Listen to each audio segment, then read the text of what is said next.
The air in St. Jude's General Hospital tasted like fear and antiseptic. Emma Hayes had been breathing it for 2 hours, perched on the edge of a hard plastic chair that seemed designed to punish the worried and the weary. The fluorescent lights overhead hummed a relentless, flat note, casting a sickly green pallor on every face. Each squeak of a gurney's wheels, each urgent, crackling page over the intercom, sent a fresh jolt through her nervous system. She was only here because her sister Sarah had taken a bad fall during her morning run, resulting in a sprained ankle and a trip to the emergency room. Sarah was getting an x-ray now, leaving Emma to wait in the chaotic heart of the city's suffering. She watched the tide of human misery ebb and flow. A mother trying to soothe a wailing child with a fever. An old man clutching his chest, his breath coming in ragged, shallow gasps. A teenager with a broken arm, trying to look brave for his girlfriend. Emma felt a piece of each of their anxieties lodge in her own chest. She had always been this way, a sponge for the emotions of others. It was a trait that made her a good friend, but left her perpetually drained. She wrapped her arms around herself, trying to create a barrier against the overwhelming sea of pain. Her own fingers were cold, and she rubbed them together, wishing Sarah would hurry up so they could escape this place. Then, the automatic doors burst open with a violent whoosh, and the low-grade chaos of the ER sharpened into a piercing siren of alarm. Two paramedics barreled through, flanking a gurney that moved with terrifying speed. On it lay a man. His clothes, what was left of them, were dark and expensive. A tailored suit jacket was sliced open by medics, revealing a pristine white shirt now stained with a shocking, impossible amount of red. The blood was dark, almost black, and it soaked through the makeshift bandages pressed against his side. He was unconscious, his head lolling with the frantic motion of the gurney. One of his arms hung limply over the side, his hand pale and long-fingered. Even in his current state, there was something commanding about him. He had sharp, defined features, a strong jawline shadowed with stubble, and thick, dark hair that was only slightly disheveled. A faint, silvery scar cut a line along his jaw, a relic of some past violence. He was young, maybe early 30s, and starkly, brutally handsome. Emma's breath caught in her throat. He didn't look like he belonged here. He looked like he belonged on the cover of a magazine or in the boardroom of a skyscraper, not bleeding out on a gurney in a public hospital. A nurse with a tired, steely expression met them at the intake desk. Her name tag read Susan. "What do we have?" she asked, her voice clipped and professional. "John Doe," the first paramedic announced, his words coming in breathless bursts. "Single gunshot wound to the abdomen. Vitals are crashing. We couldn't find any ID, no wallet, no phone." The words John Doe and gunshot wound hung in the air, charged with implication. The ambient noise of the ER seemed to quiet around the gurney, a pocket of intense focus in the wider disorder. People stared. Whispers started to ripple through the waiting room. Susan, the nurse, nodded grimly. She glanced over at a burly security guard who had moved closer, his hand resting near his belt. "All right, get him into Trauma 3. Page Dr. Evans. Now." As the team rushed the man through a set of double doors, Emma felt a strange, cold dread settle over her. He was completely alone. No frantic family member running alongside the gurney, no one to hold his hand or shout his name. Just a John Doe, a nameless body being swallowed by the hospital's machinery. The thought was inexplicably sad. She tried to push it away, tried to focus on the worn copy of the book in her lap. She needed to think about Sarah, about getting her home and settled on the couch. But her eyes kept drifting to the double doors, her mind replaying the image of the man's pale face and the dark stain spreading across his shirt. A few minutes later, the security guard ambled over to the nurse's station where Susan was furiously typing at a computer. Emma, being only a few feet away, couldn't help but overhear their hushed conversation. "Gunshot wound, no ID," the guard said, his voice a low rumble. "You know what that means." Susan didn't look up from her screen. "I know the policy, David. Let me get him stabilized first. The man is dying." "Policy is to report it immediately," David insisted, his tone hardening slightly. "This isn't a slip and fall. This is gang stuff or a deal gone bad. We report it, the police come, they run his prints, they figure out who he is. We can't have that kind of trouble here without involving the law. Susan finally stopped typing and looked up, her exhaustion etched into every line on her face. And what happens if they arrest him right out of the operating room? He's a patient, David. My only job is to keep him alive. Your job is also to keep this hospital safe, he countered. Let the cops handle him. They can post a guard, but we have to make the call. He's a John Doe with a bullet in him. It's not a choice. Susan sighed, a long, weary sound of defeat. Fine, give me 10 minutes. Let me make sure he survives the next 10 minutes, and then you can make your call. The guard nodded, satisfied, and moved back toward the entrance. Emma's heart was hammering against her ribs. Police. Arrest. They were talking about him like he was already a criminal, a problem to be managed rather than a person to be saved. She imagined him waking up from surgery, alone and in pain, only to find himself in police custody. The unfairness of it struck her with a physical force. He hadn't done anything, as far as they knew. He was the victim. But without a name, without a story, he was just a piece of evidence. A strange impulse, hot and undeniable, surged through her. It was the same instinct that made her stop to help fallen cyclists or give her lunch to homeless people. It was a reckless, bleeding heart instinct that her sister Sarah often scolded her for. Don't get involved, Em. It's not your problem. But this felt different. The image of his solitary, broken form on that gurney was burned into her mind. The thought of him being handed over to the police before he even had a chance to wake up felt profoundly wrong. What are you doing? A voice screamed in her head. This is insane. You don't know him. He could be a monster. The security guard was probably right, but her body was already moving. Her legs felt unsteady, but they carried her forward, one step and then another, until she was standing in front of Susan's desk. The nurse looked up, her expression a mixture of impatience and fatigue. Can I help you? Emma's mouth was dry. Her carefully prepared words evaporated. She could feel the stares of other people in the waiting room. The world seemed to narrow to the space between her and the nurse. The man, Emma began, her voice a reedy whisper. She cleared her throat and tried again, forcing strength into her tone. The man they just brought in, the one with the gunshot wound. Susan's eyes sharpened. What about him? This was it, the point of no return. Emma took a deep, shuddering breath. The lie came out before she could second-guess it, before her rational mind could wrestle her compassion into submission. He's my husband. The words hung in the air, small and fragile against the backdrop of the ER's noise. Susan stared at her, her gaze skeptical. Your husband? The paramedic said he didn't have any identification. He was mugged, Emma said, the details of the lie now tumbling out, one after another, as if they had been waiting in line. They took his wallet, his phone, everything. I was waiting for him across the street. We were supposed to meet for coffee. I saw the commotion, the ambulance. I ran over. Is he going to be okay? She put every ounce of her genuine fear into that last question. It wasn't hard. Tears, hot and real, welled in her eyes. The terror of her own lie mixed with the residual horror of seeing him and creating a potent, believable panic. Susan's expression softened. She saw a terrified wife, not a liar. The world was full of terrible, random violence. A mugging gone wrong was a story she heard every week.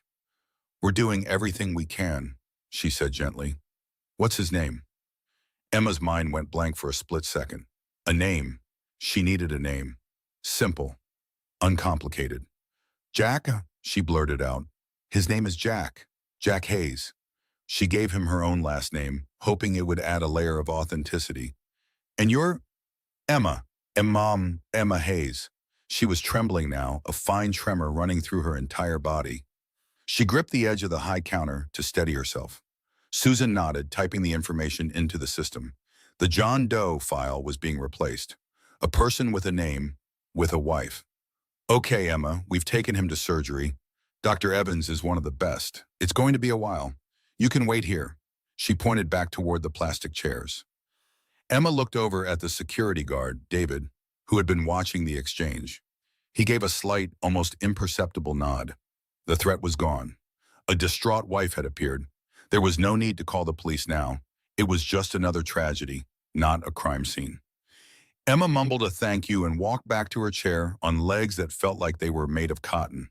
She sank into the plastic, the adrenaline draining out of her, leaving her feeling hollow and dizzy. She had done it. She had lied to a nurse, to hospital security. She had given a nameless stranger an identity, a wife. She had saved him from the police. At least for now, a wave of nausea washed over her. What have I done? She pressed the heels of her hands into her eyes, trying to block out the fluorescent lights and the chaos. She was a 26-year-old librarian assistant who alphabetized books for a living. Her life was quiet, orderly, and small. She had just inserted herself into a situation involving a gunshot victim. She had claimed him as her own. She risked a glance toward the double doors of the trauma unit. Behind them, a man she didn't know, a man named Jack, was fighting for his life, and she was his only link to a normal existence. For a moment, she felt a bizarre sense of connection to him, a fragile and terrifying bond forged by her lie. She prayed he would be okay. She prayed he would wake up and somehow understand, or better yet, have amnesia so she would never have to explain this madness. Just then her sister Sarah limped out from a hallway, leaning on a crutch and grinning. "Just a bad sprain. I get this cool boot to wear for a few weeks," she said, her voice bright. "You ready to go? I'm starving." Emma looked at her sister, her anchor to the real world, and then back toward the trauma doors. She couldn't leave. Not now. "You go ahead," Emma said, her voice strained. I have to wait for someone." Sarah's smile faltered. "Wait for who? Em, what's wrong? You look like you've seen a ghost." Before Emma could even begin to formulate an answer, a subtle but profound shift occurred at the main entrance of the ER. The frantic energy was replaced by something cold, quiet, and heavy. Three immaculate black sedans had pulled up to the curb, their tinted windows reflecting the gray city sky like obsidian mirrors. They weren't ambulances or police cars. They radiated a kind of silent, expensive power that was utterly alien to this place. The doors of the lead car opened. 4 men emerged. They were all dressed in dark, impeccably tailored suits that seemed to absorb the light. They moved with a synchronized, unnerving purpose, their faces grim and unreadable. They weren't rushing, but there was an intensity to their stride that made everyone else in their path instinctively step aside. The normal hum of the hospital seemed to dip in volume as they entered, as if the air itself was holding its breath. The man in the lead was older than the others, with graying temples and the weary, watchful eyes of a wolf. His shoulders were broad, and he carried himself with an air of absolute authority. He did not look at the crying children or the groaning patients. His gaze was fixed on the nurse's station, a man on a singular, urgent mission.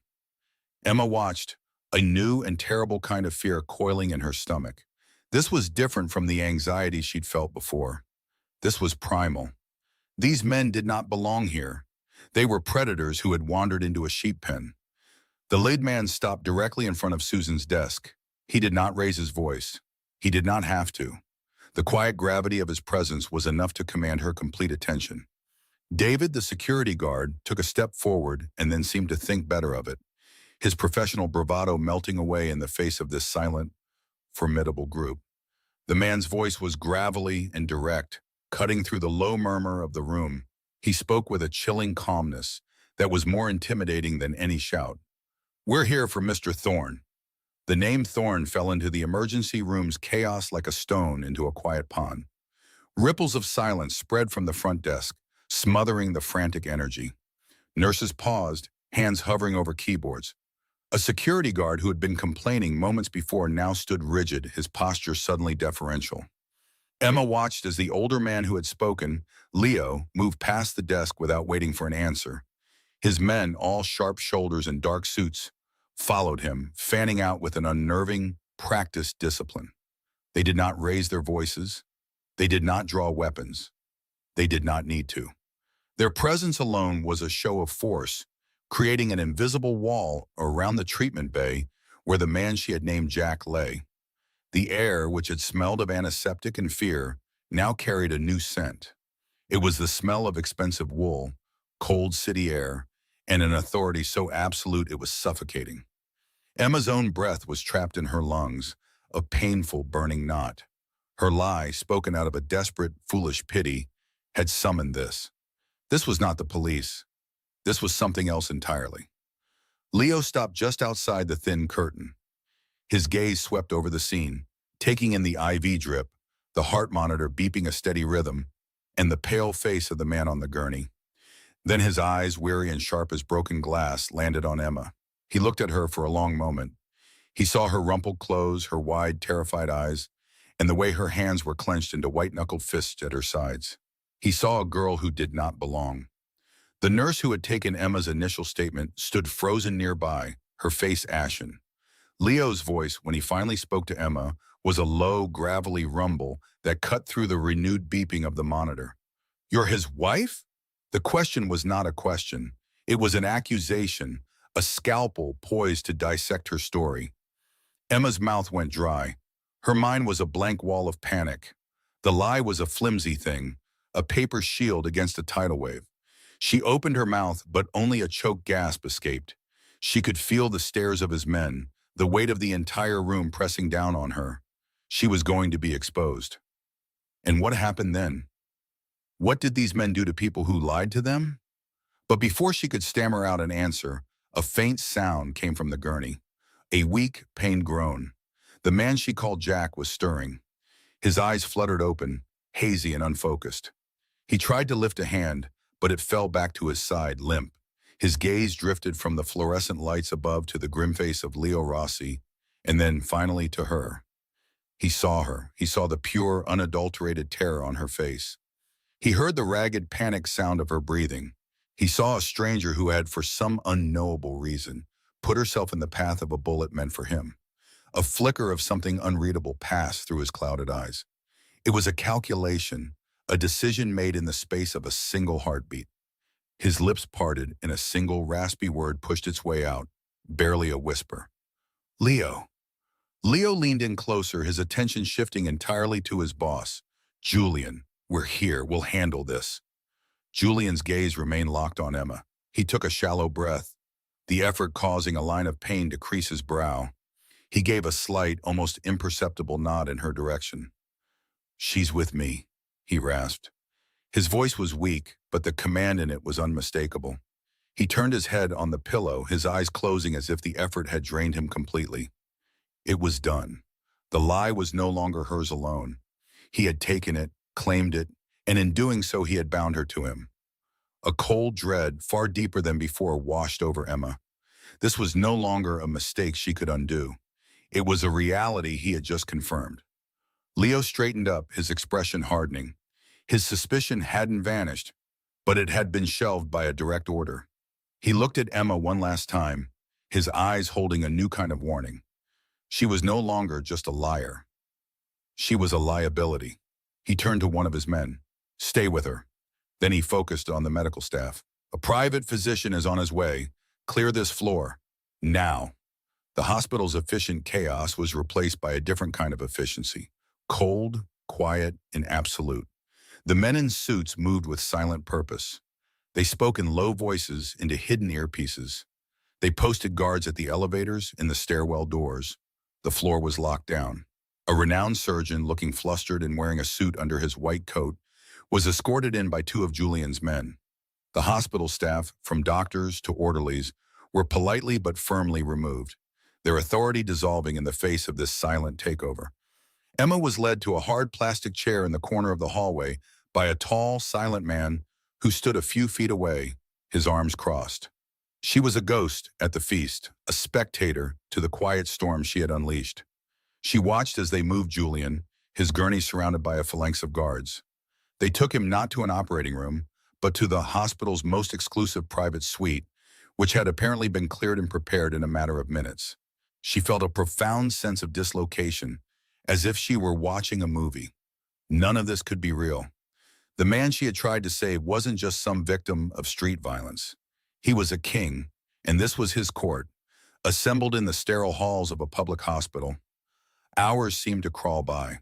Emma sat on the uncomfortable chair, her body numb, her mind racing. The guard never moved. He never spoke. He just watched. She thought about her small apartment, the books she'd left open on her nightstand, the groceries she needed to buy. She thought about her sister, Sarah. She was supposed to have called Sarah after her shift. A wave of nausea rolled through her. Her phone was in her purse, but she didn't dare reach for it. She felt the guard's eyes on her, a constant, heavy pressure. She was a prisoner. The simple truth of it settled into her bones, cold and heavy. Finally, Leo Rossi reappeared. His face was grim, but the sharp edge of crisis had softened into weary resolve. He stopped in front of her. He's stable. The procedure was successful. He said it not to comfort her, but as a simple statement of fact. You're coming with us. I, I can't, Emma whispered, her voice hoarse. I have to go home. My sister, she'll be worried. Leo's expression didn't change. He showed no sympathy, no understanding. That is not our concern. You will come with us. It was not a request. It was the closing of a door. He gestured and the guard beside her moved. He didn't grab her, but his hand hovered near her elbow, a silent promise of force if she resisted. Defeated, Emma stood up, her legs feeling like lead. She was escorted out of the hospital through a service exit, avoiding the main entrance. The night air was cold against her flushed cheeks. A black sedan was waiting, its engine humming quietly. The guard opened the back door, and Emma slid inside onto the cool leather seat. Another man was already inside, sitting opposite her. The door shut with a solid, final thud that echoed in her soul, the sound of a cage locking. The car moved smoothly into the city traffic. Emma stared out the tinted window at the familiar streets, now rendered alien and distant. The bright lights of diners and storefronts blurred past like a life she used to have. She was in the heart of her city, yet she had never felt more exiled. The silence in the car was absolute. The man across from her stared straight ahead, his face an impassive mask. She was cargo, a problem to be managed. Her desperate act of compassion had cost her everything. She had tried to save a man from being alone, and now she was utterly, terrifyingly alone herself. They drove for what felt like an eternity, leaving the familiar downtown neighborhoods behind and heading toward the gleaming towers that scraped the sky. The sedan descended into a pristine, brightly lit private garage and stopped in front of a steel elevator door. Emma was led out of the car and into the elevator. There were no buttons inside, only a discreet keycard scanner that one of the men used. The ascent was dizzyingly fast and completely silent. The elevator doors opened not into a hallway, but directly into an apartment, or rather, a cavern. The space was immense, a sprawling living area with ceilings 2 stories high and an entire wall made of glass, revealing a panoramic, godlike view of the city lights spread out below like a carpet of scattered diamonds. The decor was stark, minimalist, and cold. Charcoal gray sofas, chrome tables, and polished black stone floors that reflected the skyline. It was breathtakingly beautiful and completely devoid of life. There were no books, no photographs, no stray objects to suggest a person actually lived here. It was a fortress disguised as a home, a monument to power and isolation. Leo stepped out of the elevator behind her. His voice echoed slightly in the vast, silent room. Wait here. He turned to leave, then paused. Do not touch anything, and do not try to leave. The doors are locked, and there is a guard outside. He didn't need to add that the windows were a 30-story drop to the street below. He and the other men stepped back into the elevator, and the steel doors slid shut, leaving her in complete silence. She heard the faint, heavy click of a lock engaging from the outside. She was alone, truly alone in a gilded cage at the top of the world. Emma walked, her small footsteps echoing toward the wall of glass. She pressed her hand against the cool, unyielding surface. Down below, tiny cars moved along glowing arteries of light. People were living their lives, going home, meeting friends, calling their sisters. Her world, her simple, ordinary world, was down there, and she was up here, trapped. The hours passed in a slow, agonizing crawl. Fear was a constant companion, a cold knot in her stomach.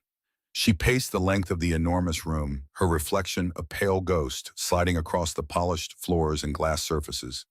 She explored the space like a trapped animal. The kitchen was a masterpiece of stainless steel and black granite, with appliances that had clearly never been used. She opened the refrigerator. It contained only bottled water, dozens of them, nothing else. She found a bathroom that was larger than her entire bedroom, a sanctuary of white marble and gleaming fixtures. She stared at her reflection in the mirror. Her face was pale, her eyes wide with a fear so deep it felt like it had hollowed her out. Who was this person? This trembling woman who had claimed a dangerous man as her husband? She splashed cold water on her face, the shock doing little to quell the frantic beating of her heart. She was the architect of her own disaster as dusk turned to night. The city outside transformed into a breathtaking spectacle of light and shadow. But inside the penthouse, the beauty was a mockery. It was the view from a prison. Emma sank onto one of the huge, unwelcoming sofas, wrapping her arms around herself. The silence was the loudest thing she had ever heard. It was filled with her own panicked thoughts, her what-ifs, her regrets. Then, she heard it, the soft mechanical whir of the private elevator. Her entire body went rigid. Her breath hitched. The steel doors slid open with a quiet hiss. He stood there, Julian Thorne. He was no longer the broken, bleeding man from the emergency room. He had showered.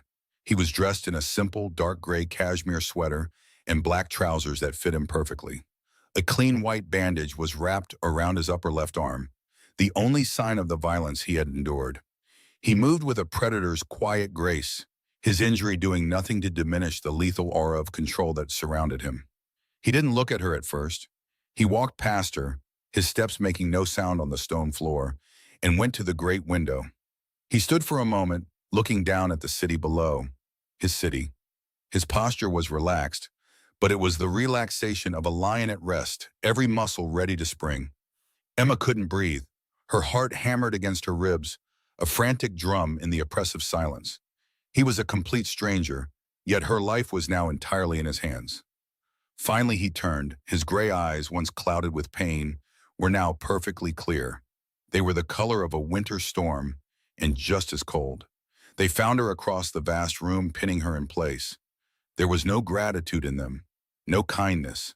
There was only a chilling, analytical intensity that seemed to peel back her skin and look straight into her soul. He started walking toward her, slowly, deliberately. Each silent step closed the distance between them, ratcheting up the tension in the room until Emma felt she might shatter. He stopped a few feet away, close enough that she could feel the faint warmth radiating from him, close enough to see the tiny faint scar that traced his jawline. The silence stretched, thick and heavy, a physical weight in the air. When he spoke, his voice was low, calm, and laced with a quiet danger that sent a shiver down her spine. "Who are you?" he asked, his gaze unwavering, "and why did you lie for me?" The question hung in the vast, silent room, as sharp and cold as a shard of glass. "Who are you, and why did you lie for me?" Emma's breath caught in her throat. The man before her was not the pale, bleeding stranger from the hospital floor. This was someone else entirely, dressed in a dark, perfectly tailored suit that made his crisp white bandages seem like a deliberate accessory. He radiated an aura of absolute chilling control. His gray eyes, no longer clouded with pain, were piercing and analytical. They pinned her to the plush velvet sofa, dissecting her every twitch. The air, which smelled faintly of his expensive cologne and the sterile tang of antiseptic, felt too thin to breathe. She gripped her own hands in her lap, her knuckles white. Her mind raced, a frantic scramble for an answer that would not get her killed. Should she invent a story? Plead for mercy? But looking at his face, a mask of cold inquiry, she knew instinctively that another lie would be a fatal mistake. He would see right through it. All she had left was the truth, as foolish and simple as it was. Emma lifted her chin, her voice trembling but clear. "My name is Emma Hayes, and I lied because the nurse was going to let you die." His expression didn't change, but a flicker of something unreadable passed through his eyes. It wasn't surprise. It was something closer to curiosity, like a scientist observing an unexpected reaction in a controlled experiment. She pushed on, the words tumbling out now. "She and the guard, they were talking about you. A John Doe with a gunshot wound. They said it meant paperwork and police reports. They were going to leave you to deal with other patients first. They said you were probably a criminal anyway." Her voice cracked on the last word. I couldn't just watch. I couldn't let them do that. So I said you were my husband. I gave you a name. Jack. It was the first name I could think of. She finished, her chest heaving, expecting him to laugh or to call his guards. Instead, he was utterly still. The silence stretched, amplifying the distant hum of the city far below the penthouse windows. He was watching her, studying her face as if it were a puzzle. He saw the genuine fear in her eyes, but beneath it, a stubborn defiance. She wasn't apologizing. She was explaining. You risked involving yourself with the police, he stated, his voice a low baritone that vibrated through the quiet air. For a stranger. It wasn't a question, it was a statement of fact, one that he seemed to find illogical. You were bleeding out on a gurney, she whispered, her own logic feeling fragile but essential. What was I supposed to do? Ask for your resume? For the first time, the corner of his mouth twitched, a minuscule movement that was gone as quickly as it appeared. He took a step closer and Emma flinched, pressing herself deeper into the sofa cushions. He stopped, noticing her reaction. He wasn't menacing her physically, yet his presence was overwhelming. He was a predator, and she was a small, soft thing that had blundered into his territory. Emma Hayes, he said, testing the name on his tongue. It sounded foreign in this cold, metallic space. You have no idea what you have done. I'm starting to get a pretty good idea, she shot back, a spark of anger cutting through her fear. Your friends, or whatever they are, dragged me out of that hospital like a criminal and locked me in this apartment. She gestured wildly at the opulent room, the minimalist art, the floor-to-ceiling windows displaying the glittering, indifferent city. I just wanted to make sure you didn't die alone on a dirty hospital floor. I didn't sign up for any of this. Julian tilted his head, his gaze unwavering. No, you didn't. He turned and walked slowly toward the vast window, his hands clasped behind his back. He stood there for a long moment, a dark silhouette against the sprawling tapestry of city lights. He was thinking, calculating. Emma could almost feel the gears turning in his sharp mind. He was no longer looking at her, but she felt his focus was still entirely on her, on the problem she represented, and the opportunity. The men who did this to me, he began, his voice calm and measured. They are part of a rival organization. They want to dismantle everything my family has built. They tried to eliminate me tonight, quietly. They failed. He paused, but they created the perception of weakness. They saw me carried into a public hospital, wounded and alone. In my world, perception is reality. Weakness invites attack, from everyone. He turned back to face her, his eyes finding hers across the room. But you, Emma Hayes, have inadvertently changed that perception. I was not alone. I was with my wife. Emma's heart hammered against her ribs. But I'm not your wife. It was a lie. We can just tell them the truth. I can go home. I'll never say a word about any of this, I swear. The truth? A dry, humorless sound escaped his lips. The truth is that dozens of people at St. Jude's, from nurses to security guards, saw a frantic woman claim me as her husband. My own men arrived and saw you by my side. They heard me confirm your story. He took a slow step forward. To retract it now would create a different story, one of deception, confusion. It would make me look foolish, and it would put you in an extremely vulnerable position. My enemies would wonder who you are, why you were there. They would see you as a loose end. The implication was terrifyingly clear. A loose end, in his world, loose ends were tied up, permanently. What do you want from me? She asked, her voice barely audible. I want you to continue the lie, he said plainly. You will maintain the facade. You will be Emma Thorne, my wife. In public, you will be devoted. In private, you will be invisible. Your presence provides me with a strategic advantage. It projects an image of stability, of a private life my enemies knew nothing about. It introduces an unknown element into their calculations. It makes me less predictable. Emma stared at him, aghast. You want me to pretend? To be your wife? For how long? For as long as it is necessary, he replied, his tone leaving no room for negotiation. And if I say no, she challenged, though the words felt hollow even to her. He didn't threaten her. He didn't need to. Saying no is not an option I would advise, he said softly. As I said, my enemies now know you exist. They saw you there. Without my protection, they will find you. They will not be as reasonable as I am. They will want to know what you know, and they will not believe you if you tell them the truth. She was trapped. Every door had been slammed shut and bolted. Her simple act of kindness had led her into a cage, and the man who held the key was now offering her a deal to stay inside it. This is insane, she breathed, shaking her head. I have a life. A sister. Her blood ran cold. Sarah, oh God, Sarah. Her younger sister was her only family, the center of her world. If these people ever found out about her. As if reading her mind, Julian's expression softened almost imperceptibly. Your life will change, he conceded. But it will not end. You will quit your bum. We will provide a believable story. As for your sister, Sarah. He knew her name. The realization sent a fresh wave of terror through her. They had already looked into her. She will be protected. I give you my word.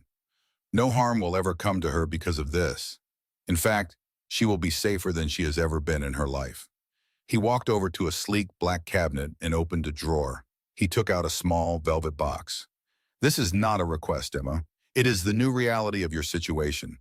But I do not expect you to do it for nothing. He placed the box on the glass coffee table in front of her. In that box is a card that gives you access to a private account. It contains $5 million. Another 5 will be deposited when our arrangement concludes. You will have anything you need, a new home, a new life, anywhere in the world once this is over. You and your sister will be secure for the rest of your lives. Emma stared at the box, then back at his unyielding face. $5 million. It was a staggering, incomprehensible sum. It was a fortune meant to buy her life. I don't want your money, she said, her voice filled with a quiet revulsion. It is not a gift, Julian corrected her coolly. It is payment for services rendered. My world runs on transactions, Miss Hayes. You're providing a valuable service. You will be compensated for it. He moved to sit in the armchair opposite her, bringing him closer. He was so close now she could see the faint, silvery line of a scar along his jaw, a relic of some past violence. You will live here, in this penthouse. You will have your own rooms. You will have freedom of movement within reason. But Leo or one of his men will be with you at all times. Your life is now as valuable as my own, and it will be protected as such. Leo, the older, grim-faced man from the hospital, her jailer. Julian leaned forward, his forearms resting on his knees. This is the deal. Your compliance, your performance as my wife, in exchange for your life, your sister's safety, and a fortune that will grant you absolute freedom when it's done. Or you can refuse and I will let you walk out that door, and you will take your chances with the men who put me in that hospital. There was no choice. There never had been. He was just giving her the illusion of one. She felt tears prick her eyes, hot and sharp. Tears of rage, of fear, of utter helplessness. She furiously blinked them away, refusing to cry in front of him, refusing to give him the satisfaction of seeing her break. She took a deep, shuddering breath. Fine, she said, the word tasting like poison. Fine, I'll do it. A sense of finality settled over the room. Julian nodded once, as if closing a business deal. Good. He stood up. There is one more thing. He extended a hand. Your left hand. Confused and wary, Emma slowly held out her hand. His fingers, cool and firm, brushed against hers as he took it. A jolt like an electric current shot up her arm. He ignored it, his focus entirely on her ring finger, which was bare. From his own hand, he began to work a heavy platinum ring off his pinky finger. It was an old, powerful-looking piece, with a stylized letter T entwined with the sharp silhouette of a hawk. The metal was worn smooth in places, a sign that it had been worn for a very long time. This was my father's ring, he said, his voice low. It is the symbol of my family. He slid the ring onto her finger. It was too big, but it stayed. Its weight was immense, a cold, solid manacle of precious metal. It felt alien, impossibly heavy. It was a brand. Now it is official, he murmured, his gray eyes locked on the ring, then on her face. Welcome to the family, Mrs. Thorne. He released her hand and stepped back, his work complete. Emma stared at the Thorne signet ring on her finger, a symbol of power, of legacy, of a dark and violent world she was now inextricably a part of. The lie she had told to save a man's life had now become her life sentence. Later that night, Emma was shown to a suite of rooms that was larger than her entire apartment. It was decorated in muted tones of cream and gray, as luxurious and impersonal as the rest of the penthouse. A silent woman had laid out clothes for her, simple but expensive silks and cashmeres. She had showered in a bathroom carved from white marble, the water pressure a powerful, steady stream that did nothing to wash away the feeling of filth that clung to her skin. She couldn't sleep. She sat on the edge of the enormous bed, staring at the heavy ring on her finger, turning it over and over. It was a tangible reminder of the insane bargain she had made. Her mind was a whirlwind of terror and disbelief. She thought of Sarah, blissfully unaware, sleeping safely in her small university dorm room. Julian's promise to protect her was the only thing keeping Emma from completely shattering. It was a leash, but it was also, perversely, a lifeline. The penthouse was unnervingly quiet. She slid off the bed, her bare feet sinking into the thick carpet. She crept to the door of her suite and opened it a crack. The main living area was dark, save for the ambient glow of the city outside. But she could hear a voice, Julian's voice. It was coming from his study, a room she'd glimpsed earlier, lined with books and dark wood. She moved silently down the hallway, her heart pounding a frantic rhythm against her ribs. She was drawn to the sound, needing to know more about the man who now owned her life. She stopped just out of sight, pressing her back against the cool wall. His voice was different now. The calm, measured tone he had used with her was gone. This was the voice of a commander. It was quiet but laced with absolute lethal authority. No, Leo, he was saying. No warnings. I want them found. All of them. The shooters, the driver, the man who gave the order. There was a pause. Emma held her breath. I don't care where they hide. Find them. Erase the problem. Another pause, this one longer, colder. No loose ends. And when you find the one who planned it, bring him to me. I want him to understand his mistake before we correct it. Erase the problem. The words echoed in the silent hallway, seeping into Emma's bones. It wasn't business. It wasn't a transaction. It was a death sentence, delivered in a tone as casual as ordering dinner. This was the reality of Julian Thorne. The man she had saved, the man she was now pretending to love, was a killer. He ordered men to their doom without raising his voice, his words carrying the weight of a judge and executioner all in one. A wave of nausea washed over her. She stumbled back from the doorway, her hand flying to her mouth to stifle a gasp. She retreated to her room, closing the door without a sound. She leaned against it, her body trembling uncontrollably. The image of the bleeding man on the gurney, the man she had pitied, was gone forever. It was replaced by the image of a king sitting on a throne of shadows, issuing cold commands that would end lives. She slid down to the floor, wrapping her arms around her knees. The ring felt like it was burning her skin. She was married to a monster, and she had just heard him order a massacre.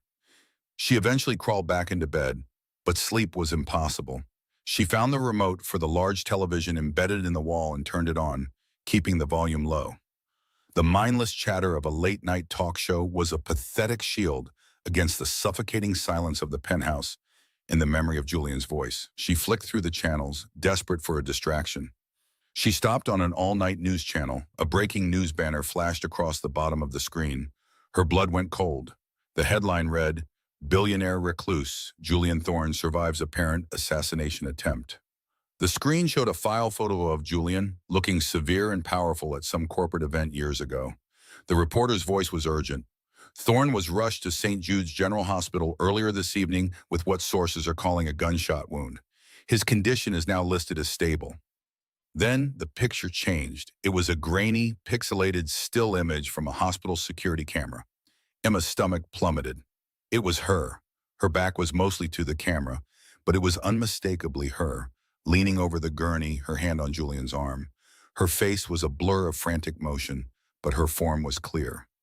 The most shocking part of this story, the reporter continued, is the emergence of this woman, seen here at Thorne's side. Sources inside the hospital claim she identified herself as his wife. For years, Julian Thorne has been one of the city's most private and enigmatic figures, with no known romantic attachments. Now, the city is asking, who is Julian Thorne's mysterious new wife? The screen cut away, but Emma couldn't move. She was staring at her own ghost, a blurry figure who had sealed her fate in a crowded hallway. Across the city, in a gaudy office reeking of cigar smoke and cheap cologne, another man watched the same broadcast. Marcus Valerius leaned back in his leather chair, a cruel smirk spreading across his face. His attempt on Julian's life had failed, a deeply frustrating outcome. But this was an unexpected gift. He pointed a manicured finger at the blurred image of Emma on the screen. "Well, well, Julian," he purred to the empty room. "Look at you. All these years you had no weaknesses, no family to speak of, no friends, nothing to love." He leaned forward, his eyes gleaming with a predatory light as he looked at the grainy photo of the unknown woman. He didn't see a wife. He saw a key, a tool, a perfect, fragile lever to pry open Julian Thorne's perfect, controlled world and break him from the inside out. Marcus Valerius smiled. This was going to be much more fun than a simple bullet. The blurred image on the television screen faded to black, but the news anchor's words still hung in the silent penthouse. Julian Thorne's mysterious new wife. Emma felt a chill that had nothing to do with the air conditioning. She was a ghost, a fabrication given flesh by a desperate lie and a news cycle hungry for drama. She was a weakness. And across the city, a man named Marcus Valerius was smiling. 2 days passed in a state of suspended animation. Emma existed within the glass walls of the penthouse, a gilded cage where the city sprawled beneath her, a world she could see but no longer touch.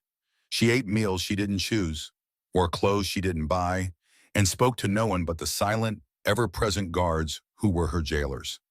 The silence from Julian was the loudest sound of all. He was a phantom in his own home, disappearing for hours on end, his movements a secret she was not privy to. She knew he was wounded, but he showed no sign of it, his posture rigid, his pace measured. He was a man made of steel and shadows. On the third evening, he finally summoned her. She found him standing before the floor-to-ceiling windows in the main living area, a glass of something dark in his hand. He didn't turn as she entered. He simply spoke to her reflection in the glass. "Tonight we are having dinner." Emma's heart gave a nervous thud. Dinner? With who? With my associates, my capos? The word sounded alien and sharp in the sterile room. They are men who value stability. They have questions about the recent disruption. And about you. He turned then, his gray eyes pinning her in place. They held no warmth, only the cool assessment of a general planning a campaign. "The story of our sudden marriage must be sold. They need to see a united front. They need to believe that this is a source of strength for me, not a distraction. Your performance at the hospital was adequate. Tonight requires more finesse." Emma's hands clenched at her sides. "Performance? I'm not an actress, Julian." "You will be," he stated, his voice flat and final. "You will dress the part, you will play the part, and you will not make a single mistake. My world does not forgive mistakes." He took a slow sip from his glass, his eyes never leaving hers. "Leo will provide you with the necessary background on the guests. You will memorize their names, their wives, their positions. You will be charming but reserved. You will answer their questions with vague, romantic notions. You will not offer any specific details about our life, because there are none." He walked toward her, stopping so close she could feel the cold radiating from him. He smelled of expensive cologne and something else, something metallic and dangerous. "They will test you. They will look for cracks in the story. Sophia Gallo, in particular. She sees herself as the matriarch of our world. She will try to unnerve you.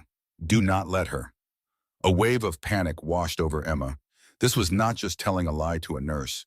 This was walking into a den of lions and pretending to be one of them. "And what if I can't? What if I say the wrong thing?" For the first time, a flicker of something other than ice appeared in his eyes. It was not kindness. It was a chilling sort of warning. "Then you will have proven that you are a liability. And I," he said, his voice dropping to a near whisper, "do not tolerate liabilities." He held her gaze for a beat longer, then turned away. A car will be ready in 2 hours. Do not be late. He left her standing there, her blood running cold. She was a chess piece in a game she didn't understand, and her survival depended on convincing the other players she was the queen. An hour later, a woman she had never seen before, with a severe face and efficient hands, entered her room. She did not introduce herself. She simply laid a garment bag on the bed and gestured to the bathroom. Mr. Thorne wishes you to wear this. Inside the bag was a dress the color of a midnight sky. It was made of heavy silk that felt cool and fluid against her skin. The cut was simple, elegant, and severe, with long sleeves and a high neckline that left everything to the imagination. It was beautiful, but it felt like armor. Along with it was a small velvet box containing a delicate diamond necklace and matching earrings. They were cold and sharp against her skin. As she looked at her reflection, she barely recognized herself. The worried, anxious girl from the hospital was gone. In her place was a stranger, a woman of poise and wealth, her chestnut hair swept up in an intricate style that made her neck look long and vulnerable. The Thorne signet ring on her finger felt heavier than ever, a manacle disguised as jewelry. Leo was waiting for her outside her door. He held a tablet, his expression grim. He didn't waste time on pleasantries. Antonio Gallo, head of the port operations. His wife is Sophia. She is the one you need to watch. Thomas Ricci, logistics. His wife Isabella is young and mostly silent. Michael Romano, enforcement. He will not bring his wife. He will watch you the most. He trusts no one. He swiped through photos, giving her curt, factual summaries of men who held people's lives in their hands. The information was a blur of names and criminal enterprises. Emma tried to force it into her brain, her head pounding. "How did we meet?" she asked, her voice barely a whisper. "What do I say?" Leo looked up from the tablet, his eyes hard. "Mr. Thorne is a private man. He met you during a time he wished to be alone. A charity event you were working at, a gallery, a library. Make it believable. He was taken with your quiet nature, a change from his usual world. The rest is a whirlwind romance. Keep it simple. The less you say, the fewer lies you have to remember." He paused. "And Emma, do not, under any circumstances, mention the hospital." He turned and walked away, leaving her with a head full of names and a heart full of dread. The ride to the restaurant was silent. Julian sat beside her, a statue carved from granite. He hadn't said a word about her appearance, but she felt his eyes on her more than once. The car was a bubble of tense quiet, moving through the vibrant, noisy city. Emma stared out at the people on the sidewalks, laughing, talking, living their normal lives. A profound sense of loss washed over her. She had been one of them just days ago. The restaurant was called Il Sodalizio, the partnership. It wasn't flashy from the outside, just a discreet black awning and a heavy oak door. But the moment they stepped inside, the air changed. The hushed opulence, the scent of rich food and old money, the deferential way the host bowed and led them immediately toward a private room. It all spoke of immense power. The room was dominated by a long, polished mahogany table set for 8. 3 couples were already seated. The men rose as Julian entered, a silent, instinctual show of respect. Their wives remained seated, their eyes sharp and calculating as they took in Emma. "Julian," a heavy-set man with graying hair and a warm smile said, "it is good to see you well." This was Antonio Gallo. "Antonio," Julian nodded, his voice calm and level. He placed a hand on the small of Emma's back, a gesture that was both a proprietary claim and a silent command for her to step forward. The touch was light, but it sent a jolt of electricity through the silk of her dress. "I would like you all to meet my wife, Emma." The word wife echoed in the sudden silence. Emma forced a smile, her lips feeling stiff. "It's a pleasure to meet you all." Sophia Gallo, a woman with perfectly coiffed silver hair and eyes as sharp as glass shards, gave her a smile that didn't reach them. "My dear, you are a surprise to us all. Please sit." She gestured to the empty seat beside her, a clear power move. Emma was to be interrogated. Julian guided her to the chair, his hand lingering on her back a second too long before he took his seat at the head of the table. The message was clear. She was under his protection, but she was on her own. The dinner began, a carefully orchestrated ballet of servers bringing exquisite dishes and refilling wine glasses. The conversation was light at first, focused on business in veiled terms Emma couldn't follow. She sat silently, taking small bites of food that tasted like ash in her mouth, feeling the weight of Sophia's stare. Finally, during a lull, Sophia turned to her. So, Emma, Julian is so intensely private. We are all dying to know how he let you into his world. He must have swept you off your feet. This was it.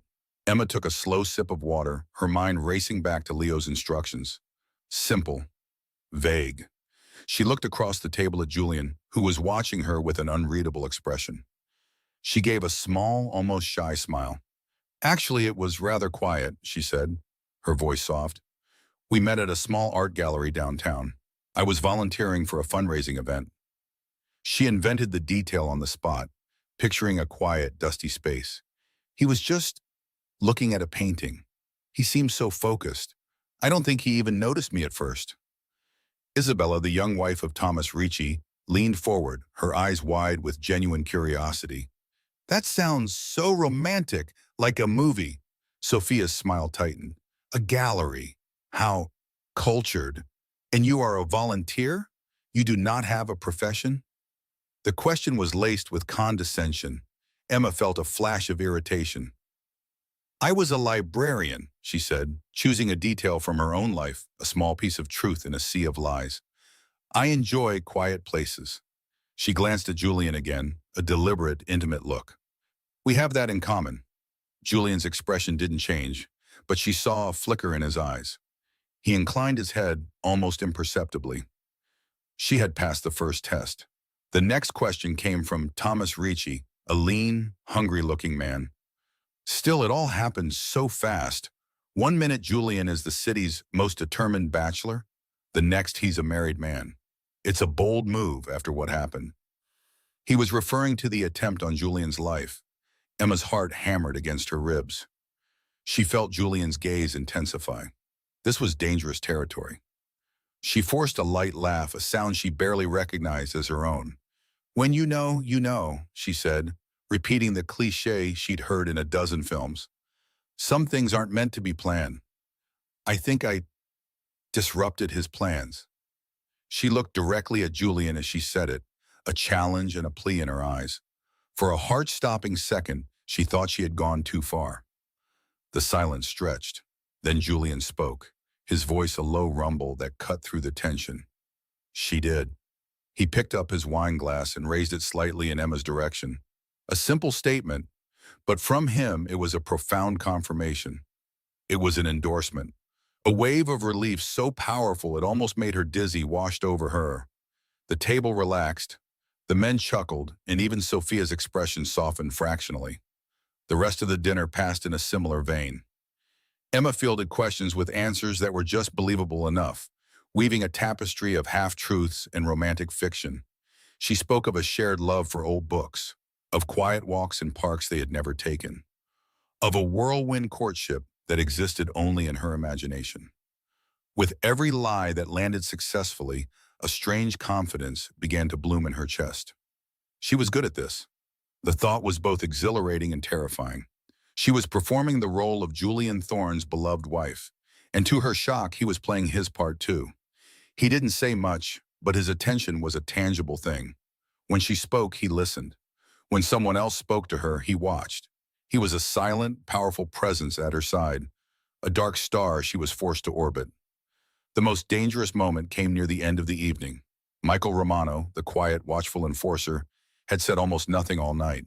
He finally leaned forward, his elbows on the table, his knuckles thick and scarred. You have a good story, he said, his voice a low gravel. It was not a compliment. But this world, it is not for librarians. It is not for quiet girls from art galleries. Are you prepared for what it means to be his wife? To have his name? The question hung in the air, cold and sharp. All pretense of a friendly dinner vanished. This was the real test. Emma felt her throat go dry. She could feel the panic rising, the carefully constructed facade about to crumble. Before she could form a reply, A warm, heavy pressure settled on the small of her back. It was Julian's hand. It wasn't a warning this time. It was a shield. The gesture was shockingly intimate, a solid point of contact in a world that was spinning out of control. Julian's eyes, cold as a winter storm, locked onto Michael's. He didn't raise his voice. He didn't have to. "She is prepared," he said, the words clipped and final. "Because she is with me. Is that understood, Michael?" The raw authority in his voice was absolute. Michael Romano, the man who inspired fear in others, slowly leaned back in his chair, his gaze dropping to the table. "Understood, Julian." The moment was broken. The conversation quickly shifted back to safer topics. But Emma could not forget the feeling of Julian's hand on her back. It was a brand, a claim made in front of his most powerful men. She was his. The gesture was for show, a piece of theater for their audience, but the heat of it seeped through the silk of her dress and into her skin. She glanced at him, and for a fraction of a second, his guard was down. His eyes met hers, and in their gray depths, she saw not the cold strategist, but something else. Surprise, a grudging admiration, and something deeper, something that sparked and vanished before she could name it. The chemistry between them crackled across the small space, more real and more dangerous than any of the lies she had told all night. Soon after the dinner concluded, they said their goodbyes, the capos and their wives now treating Emma with a new cautious respect. She had survived. More than survived, she had succeeded. As they walked out of the restaurant and into the cool night air, Leo met them by the car, giving Julian a short, affirmative nod. It was the highest praise one could expect from the man. The ride back to the penthouse began in that same charged silence, but it was different now.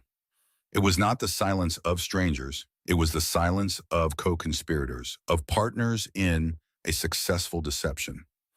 Emma stared out the window, her reflection a pale oval against the blur of city lights.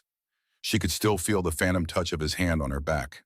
She replayed the evening in her mind, the fear, the adrenaline, the strange, heady thrill of her own performance. She had walked into the lion's den and walked out unscathed. She risked a glance at Julian. He was staring straight ahead, his handsome profile etched against the passing streetlights. What was he thinking? Was he pleased with her? Was he already planning her next performance? Was she anything more to him than a clever tool? Her thoughts were a tangled mess of relief, fear, and a strange, unwelcome flicker of attraction. She was bound to this dangerous, magnetic man, and tonight, for the first time, a part of her hadn't entirely hated it. The armored sedan moved smoothly through the quieter, late-night streets of the financial district. The hum of the engine was a low, comforting thrum. For the first time in days, Emma felt a sliver of safety. The car was a fortress, the night was calm, and the test was over. Then, with a violent screech of tires, the car swerved and slammed to a halt. Emma was thrown forward, catching herself against the back of the front seat. "What's happening?" she gasped, her heart leaping into her throat. In the front seat, Leo swore, his voice a low, vicious curse. Emma's eyes shot to the front windshield. A massive, hulking garbage truck was parked sideways across the intersection, completely blocking her path. Its lights were off, a dark, menacing shape under the orange glow of the street lamps. It was deliberate. It was a trap. Before another word could be spoken, the night exploded. Figures emerged from the darkened doorways of the buildings on either side of the street, black silhouettes against the brick. Muzzle flashes erupted in a sickening, silent strobe. A split second later, the sound hit them, a deafening, percussive roar of automatic gunfire. It wasn't the single crack of a pistol she'd heard outside the hospital. It was a hailstorm of metal, a relentless, overwhelming assault. The world dissolved into chaos and noise. The reinforced window beside Emma's head didn't just crack. It exploded inward, a spiderweb of a million fractures blooming in an instant before showering the back seat with a spray of sharp, glittering glass. The illusion of safety, the quiet luxury of the car, the fragile peace she had felt just moments before, all of it was annihilated in a single, terrifying second of violence. The world dissolved into a storm of noise and shattering glass. Before Emma could even scream, a solid weight slammed into her, crushing her down into the plush leather of the car seat. It was Julian. He had thrown himself over her, his body a human shield, his arm hooked tight around her head, pressing her face into the fabric of his suit jacket. The material smelled of expensive cologne, clean cotton, and faintly of the wine from dinner.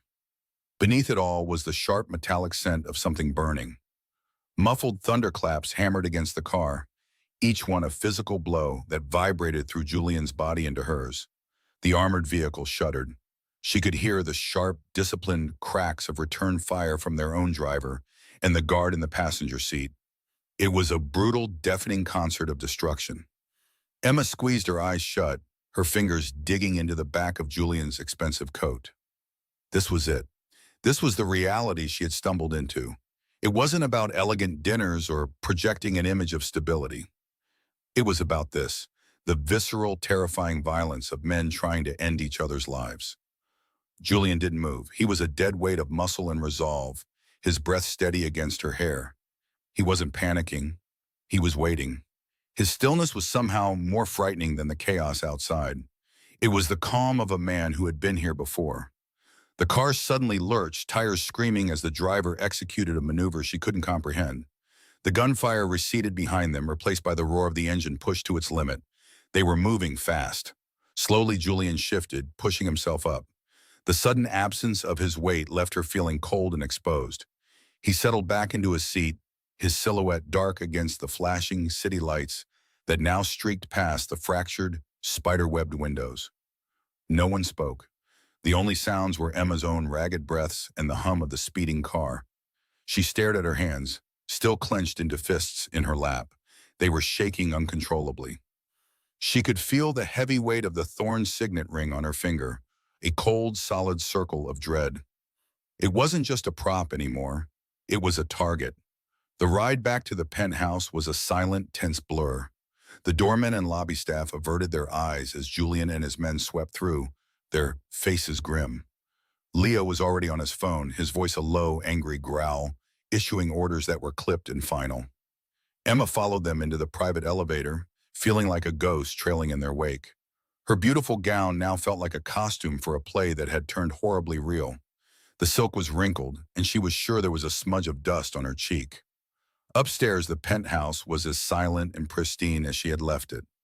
The contrast with the violence on the street was sickening. It was a fortress in the sky, untouched by the war being waged below. Two guards immediately took up positions by the main door.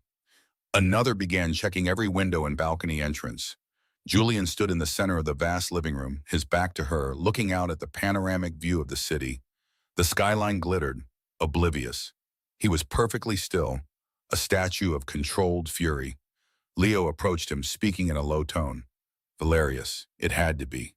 No one else is this sloppy, this desperate. Julian didn't turn. Damage report.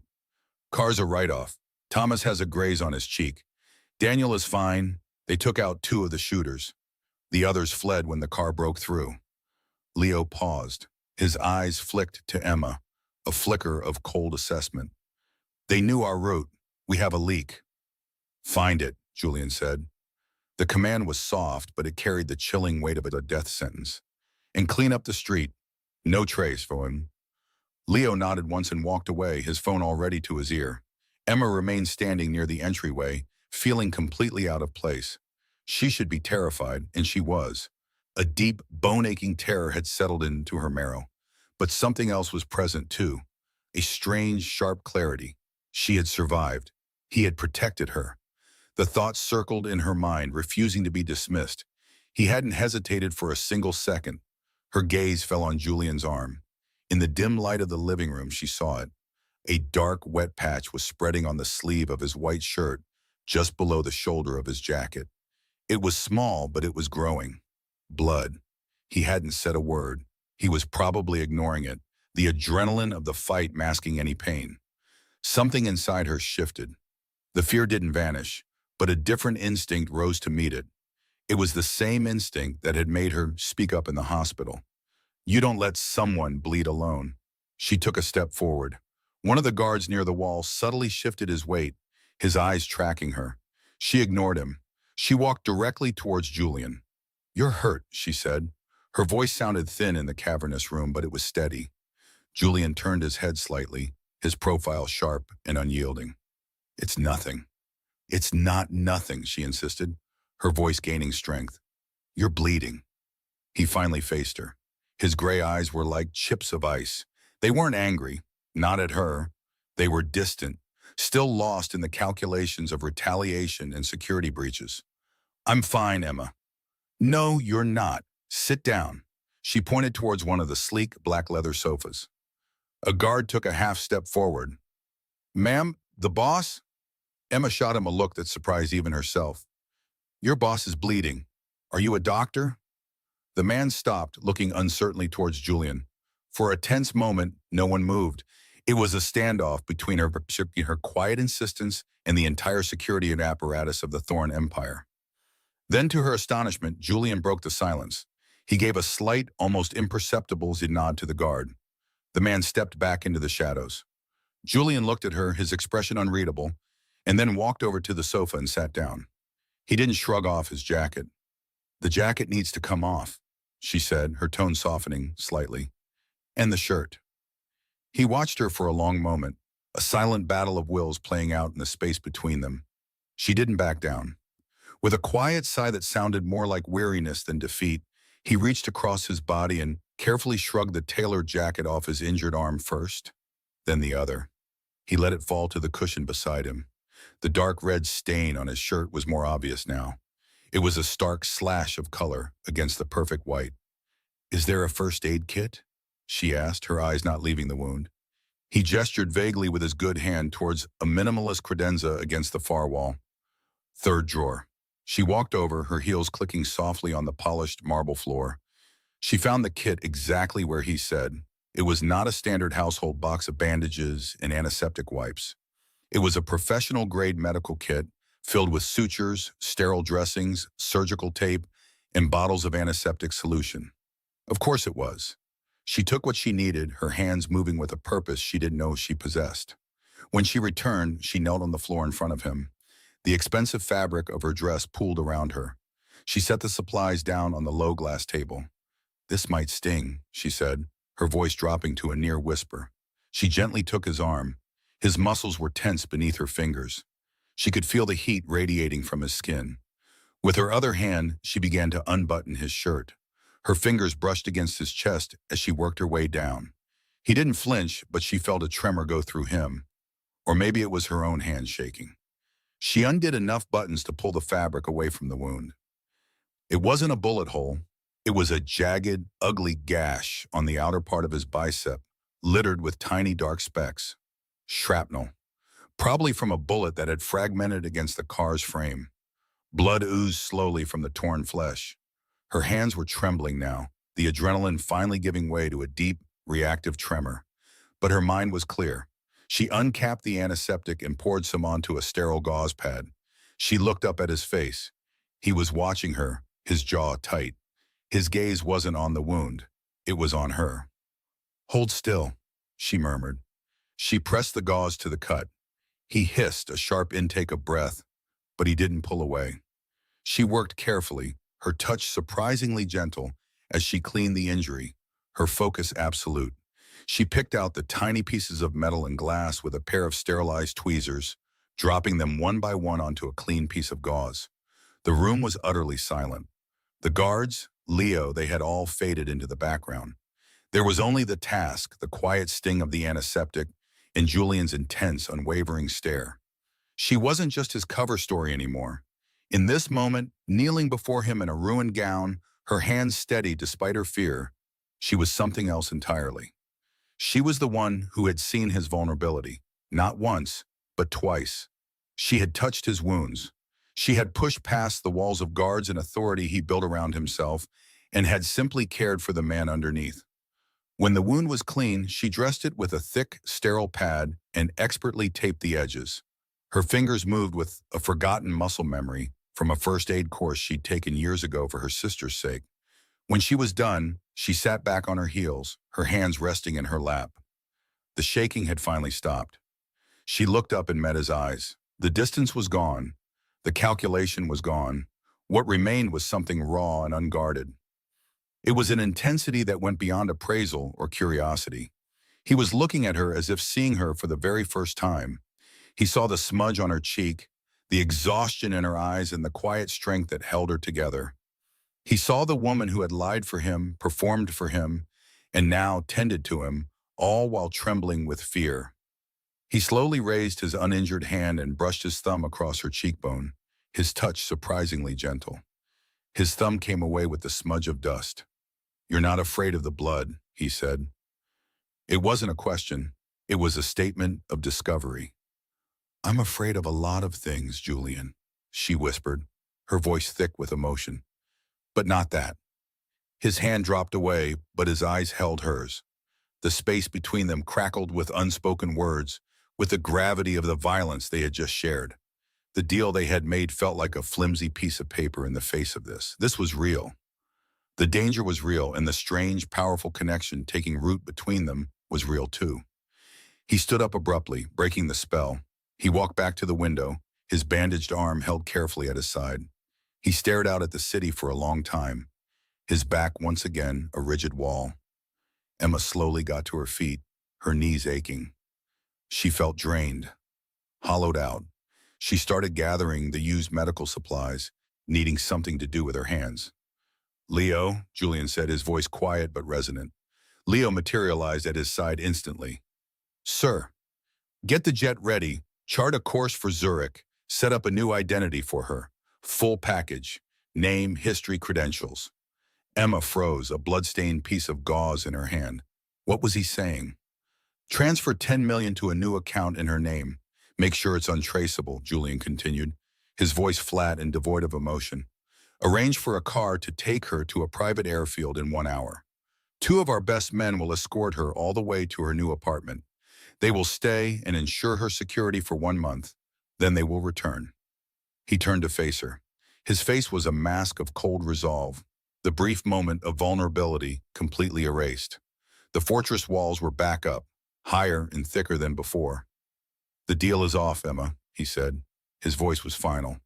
"This was a mistake. I brought you into this, and I will get you out. Valerius saw you tonight. He saw you with me. From now on, you are a target, the most valuable one I have." Emma stared at him, her mind struggling to catch up. He was sending her away. After everything, after that moment of connection, he was just sending her away, a new name, a new life, a fortune. It was everything he had promised, but it felt like a punishment. It felt like being exiled. "You can't just," she started, her voice faltering. "You can't just decide that." "I can," he said, his tone leaving no room for argument. "And I have. It's the only way to keep you safe. He will come for you to get to me. I won't allow that." The words were about protection, but they felt like a dismissal. He was cutting her out, severing the strange, terrifying tie that had bound them together. She looked at the ring on her finger. A gilded cage, and now he was opening the door. She should have been relieved. She should have been ecstatic. Instead, a hollow ache spread through her chest. Leo gave a curt nod. "I'll make the arrangements." He turned to leave. An hour. She had 1 hour to vanish from her own life. A bag was packed for her by one of the silent household staff. It contained clothes, toiletries, and a thick envelope she didn't open. She changed out of the ruined dress and into a simple pair of jeans and a sweater. She felt numb. When the time came, she was escorted to the elevator by 2 guards she didn't recognize. Julian was standing in the living room near the same window as before. He didn't turn as she approached. She stopped a few feet behind him. "Julian." He turned slowly. His face was impassive, his gray eyes shadowed. She held up her hand, the signet ring glinting in the low light. "I should give this back." "Keep it," he said, his voice low. "Until you are settled, it might still offer you some protection on the way." It was a flimsy excuse. They both knew it. It was a final, tenuous link. She looked down at the ring, then back at his face. She wanted to say something, to argue, to scream. But what could she say? That she was scared to go? That she was even more scared of what she was starting to feel for the impossible, dangerous man in front of her? The elevator chimed, its doors sliding open. One of the guards nodded at her. It was time. She took a deep breath, turning to leave the man and the life that had consumed her. This was it. It was over. Just as she took her first step towards the open doors, they were blocked. Leo stood there, his hand holding the elevator from closing. He wasn't looking at her. His eyes were locked on Julian, and for the first time since she'd met him, the man's stony composure was gone. His face was grim, his expression carved with a terrible urgency. He strode into the room, his footsteps heavy. "Sir," he said, his voice strained, "we have a problem. A major one." Julian's eyes narrowed into slits. "What is it?" Leo took a deep breath, the words coming out like stones. "It's Valerius. He didn't just go after you tonight. He made another move." Leo finally looked at Emma, his expression a mixture of pity and dread. He turned back to Julian. "Sir, Valerius has her sister." The words hung in the sterile air of the penthouse foyer, heavier than the silence that followed. "Sir, Valerius has her sister." Emma's fingers went numb. The small travel bag she was holding, her escape, slipped from her grasp. It hit the polished marble floor with a soft, dull thud that echoed like a gunshot in her mind. Her new life, her freedom, vanishing in a single brutal sentence. She stared at Leo, his grim expression confirming the nightmare. The air left her lungs. It was a physical blow, a fist of ice closing around her heart, squeezing until she could not breathe, could not think. Sarah, her bright, laughing, innocent Sarah, the one person in the world she had sworn to protect. A wave of nausea washed over her. The edges of her vision blurred. Then something else rose through the cold terror. It was hot and sharp, a venomous rage that burned away the shock. She turned from Leo, her eyes finding Julian. He stood near the massive window, the city lights a galaxy of indifferent stars behind him. He had just offered her an escape, a quiet absolution for the chaos he had brought into her life. It was a lie, there was no escape. "No," she whispered, the word a ragged tear in the quiet. She took a step, then another. The guards by the door tensed, but she ignored them. Her world had narrowed to the man who had promised her safety. "Emma," Julian started, his voice low, cautious. She didn't let him finish. She crossed the remaining space in a rush, her hands balling into fists at her sides. All the fear she had felt, all the anxiety and confusion, coalesced into a single point of fiery accusation. "You did this," she said, her voice shaking with a fury that surprised them both. She was close enough now to see the flicker of shock in his gray eyes. "You and your world, and your enemies. You said I would be safe. You gave me your word." Her voice cracked on the last word. A tear finally escaped, hot and angry, tracing a path down her cheek. "She has nothing to do with this. Nothing. She's just a girl. She works at a library. She waters her plants and calls me every night to make sure I've eaten dinner." The words tumbled out, a desperate, frantic painting of a life that was now in mortal danger. Julian's face was a mask of stone, but his eyes held a storm. The regret she had seen moments before was gone, replaced by something colder, harder. A profound, soul-deep guilt that was quickly calcifying into rage. He didn't deny it. He didn't offer excuses. He simply took her accusation and let it land. "This is your fault," she choked out, her entire body trembling. The thorn signet ring on her finger felt like a brand, a mark of ownership that had just cost her everything. "You have to fix it." Julian's gaze shifted over her shoulder to Leo. The look that passed between them was instantaneous, a silent communication forged over years of violence and command. Leo gave a nearly imperceptible nod. The decision was made. Julian's voice, when he finally spoke, was dangerously quiet. It was a cold, flat sound that cut through the emotional chaos in the room. "Leo, get everyone." It was not a request. It was an invocation. The penthouse, once a monument to sterile silence, erupted into controlled, purposeful activity. Leo was already on his phone, his voice a low, urgent growl. "Full mobilization, priority 1. All teams report to Central Command. No excuses." Men who had been silent statues by the walls sprang into motion. The opulent living room was transformed. Laptops were opened on the glass coffee table. Secure phone lines were established. What was once a luxurious living space became a war room in less than 5 minutes. The air thickened with a new kind of tension. It was the hum of a predator gathering its strength, coiling to strike. Emma stood frozen amidst the whirlwind, a ghost at the center of the storm. Her anger had spent itself, leaving behind a hollow, aching dread. Julian walked past her, his focus absolute. He shed his suit jacket, tossing it onto a chair without a glance. He rolled up the sleeves of his crisp white shirt, revealing the fresh bandage on his arm, a stark reminder of the violence that had led them here. He stopped at the head of the long, dark wood dining table, placing his hands flat on its surface.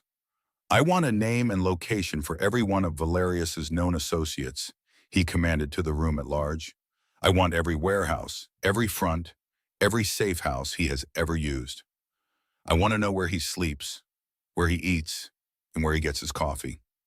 I want to know who he spoke to in the last 24 hours. I want everything. And I want it an hour ago." The quiet, deadly authority in his voice was terrifying. This was not the man who had shown the flicker of vulnerability after the attack. This was not the man who had offered her a gentle escape. This was Julian Thorne, the head of the city's underworld, and he was tearing his own empire apart to find one man. This was not business. This was personal. He turned his head, and his eyes found Emma again. She was still standing in the middle of the room, lost. His expression softened for a fraction of a second. "Emma," he said, his voice now lower, meant only for her. "Come here." She flinched but obeyed, moving toward the table on unsteady legs. He pulled out a chair for her, a gesture of old-world courtesy that felt bizarrely out of place. She sank into it.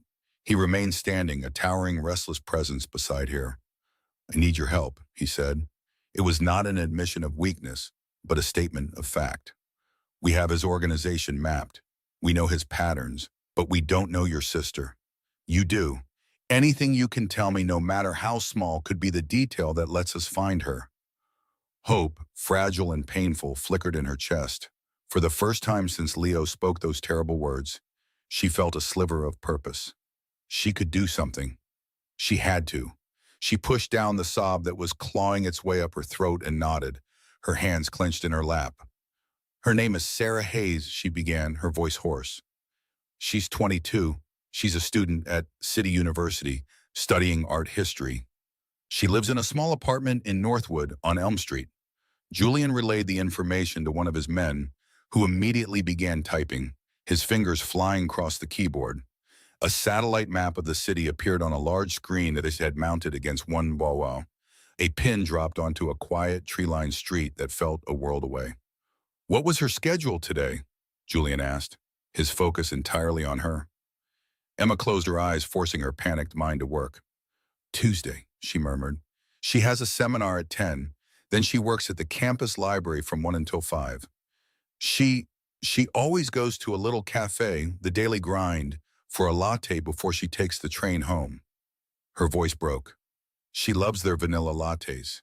Tears streamed down her face now, silent and unceasing. The detail felt so mundane, so normal. It was agonizing. She could picture Sarah so clearly, sitting at a small table, a book open in front of her, steam rising from a paper cup. A life so simple and good, now caught in this horrifying net. Julian didn't rush her. He let her cry, his posture rigid. He gestured to Leo, who quietly placed a glass of water and a box of tissues on the table beside her. She ignored them both. "Her friends," Julian prompted gently. "Who does she talk to? Who would she have been with?" Through the night they worked. Emma, fueled by black coffee and sheer terror, became the heart of the operation. She provided names, photos from her phone, social media accounts, favorite parks, bus routes. Each detail was a small piece of Sarah's life, a vibrant thread she handed over to these grim, dangerous men. They, in turn, treated her information like scripture. They cross-referenced names, hacked into university databases, and tracked transit card usage. Julian never left her side. He stood behind her chair, a constant, solid presence. He listened to every word, his intense gray eyes fixed on the screens where Sarah's life was being digitally dissected. He saw photos of Emma and Sarah laughing on a beach, arms slung around each other. He saw a video of Sarah blowing out birthday candles, her face glowing with joy. He was seeing the life he had ruined. The guilt in his eyes was a raw, open wound, but beneath it, his rage was cooling into something far more dangerous. A focused, methodical, and absolute certainty. He would find Marcus Valerius, and he would dismantle him piece by piece. Around 3 in the morning, a lead came in, a security camera from a street corner near the Northwood train station. A black van, new plates. It had been circling the block for an hour before Sarah's train was due to arrive. One of Julian's tech experts zoomed in, clarifying the grainy footage. A man was visible for a moment, getting out of the driver's side.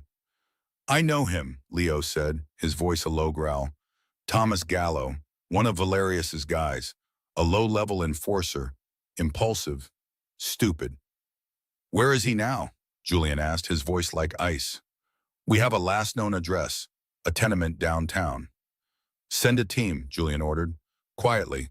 I want him alive. I want to know where they took her." The next hour was the longest of Emma's life. She sat at the table staring at the frozen image of the black van on the screen. She imagined Sarah walking from the station, music playing in her earbuds, completely unaware of the danger waiting for her. The thought was a physical pain, so sharp she gasped. Julian's hand landed on her shoulder. His touch was firm, grounding.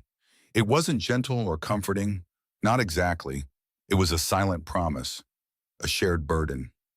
She didn't pull away. In the sterile, terrifying war room, surrounded by killers, his touch was the only thing that felt real, the only thing keeping her from shattering completely. "We will find her," he said, his voice a low rumble next to her ear. It wasn't a platitude. It was a vow. The call came 45 minutes later. Leo answered, listened for a moment, and his face hardened. He looked at Julian and shook his head. The apartment was empty. Gallo's gone. Looks like he left in a hurry, but he left this.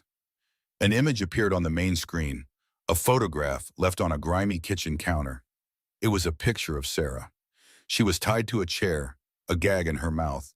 Her eyes were wide with terror. But she was alive. A strangled sound escaped Emma's throat. She surged to her feet, her hands flying to her mouth. She stared at her sister's terrified face, and her own world tilted on its axis. Julian's hand tightened on her shoulder, holding her steady. His knuckles were white. "He's sending a message," Leo said grimly. "He knows we're looking. He wants you to know he has her." Julian's jaw was clenched so tight a muscle jumped along his jawline. The scar there stood out, a pale white line against his skin. He looked at the photo of Sarah, then his gaze dropped to Emma's stricken face. The careful distance he had always maintained between them was gone. Her pain was his. Her fight was his. The pretense of their arrangement had been burned away by the shared, visceral terror of this night. They were no longer a mafia boss and his unwilling accomplice. They were two people bound by a desperate race against time to save someone they both, for different reasons, had a duty to protect. The hours bled into dawn. The city outside began to wake up, the sky softening from black to a bruised purple. But in the penthouse, the night refused to end. Leads went cold. Valerius had gone to ground, taking Sarah with him. The initial surge of adrenaline faded, leaving a heavy, suffocating exhaustion in its wake. The men worked with a grim, quiet persistence, but the hope in the room was thinning. Emma felt hollowed out. She had given them everything she had. There were no more friends to call, no more favorite places to name. There was only the waiting. She sat huddled in the chair, the thorn signet ring cold and heavy on her finger. She had hated it. It was a symbol of her gilded cage. Now it was a symbol of her only hope. It represented the terrifying, absolute power of the man who was her last chance. Julian was on the far side of the room, speaking in low, clipped tones with Leo. His posture was rigid with frustration. He had brought the full weight of his organization to bear, and Valerius had simply vanished. It was a personal and professional humiliation, and the life of an innocent girl hung in the balance. He ended his conversation and walked back toward the table. He looked exhausted. The mask of control was still in place, but she could see the cracks around his eyes. He stopped in front of her, looking down at her with an expression she couldn't read. It was a mixture of guilt, anger, and something else, something deeper. "I'm sorry, Emma," he said, and the words were raw, stripped of all artifice. "This happened because of me." Before she could answer, before she could tell him that blame didn't matter anymore, that only finding Sarah mattered, a phone rang. It wasn't one of the dozen secure lines his men were using. It was a single, sleek black phone sitting alone in the center of the vast dining table. A burner phone Julian had placed there hours ago. It had been silent all night. Every person in the room froze. All conversations stopped. The only sound was the phone's shrill, electronic cry. Slowly, Julian reached out and picked it up. He swiped to answer and put it on speaker. The silence in the room was absolute. A held breath. A voice filled the space. It was smooth, almost casual, but laced with a chilling, triumphant cruelty. It was Marcus Valerius. "Thorn," he said, his tone mocking. "I hear you've been looking for me. I have something of yours. Or rather, something belonging to your new wife." Julian's face was carved from ice. He said nothing. Valerius chuckled, a low, ugly sound. "She's a pretty little thing. Looks just like her sister. It would be a shame if something happened to her." A pause, pregnant with threat. "But I'm a reasonable man. I'm willing to make a trade." Emma held her breath, her heart hammering against her ribs. "Your life for the girls," Valerius said, his voice dropping the pretense of civility, becoming hard and final. "The old shipyard on the South Docks. Midnight, come alone, or she dies." The line went dead. The click echoed in the sudden, profound silence of the room. Julian stood motionless, the phone still in his hand, his eyes locked on Emma's. Her hope and her worst fear had just converged in one impossible demand. The static hiss of the disconnected call filled the penthouse. It was a sound more profound than silence. The sound of a countdown starting. Julian placed his phone on the polished marble table with unnerving gentleness. His face was stone, but a storm raged in his gray eyes, a vortex of guilt and murderous fury. Emma stood across the room, her hands clenched into fists at her sides. The blood had drained from her face, leaving her skin as white as the orchids on the console behind her. Every beat of her heart was a question. What now? What happens now? Julian finally looked up, not at her, but at Leo, who stood by the window, a monolith in the deepening twilight. "He agreed," Julian said. His voice was flat, devoid of any emotion. "The old shipyard. Midnight." Leo nodded once, his expression grim. "It's a trap. A kill box. He has no intention of letting either of you walk away." "I know," Julian replied. He walked to the bar and poured 3 fingers of whiskey into a heavy crystal glass, his hand perfectly steady. He didn't drink it. He just held it, the amber liquid catching the last rays of the dying sun. "We won't be walking into a trap. We will be setting one." He turned to a large, discreet panel on the wall. It slid open with a soft hum, revealing a bank of monitors and tactical equipment. A detailed satellite image of the city's industrial waterfront appeared on the main screen. Julian gestured toward a sprawling complex of decaying buildings and rusted cranes. "The shipyard. Valerius likes melodrama. He'll put Sarah in the center, in the open, to make a show of the exchange."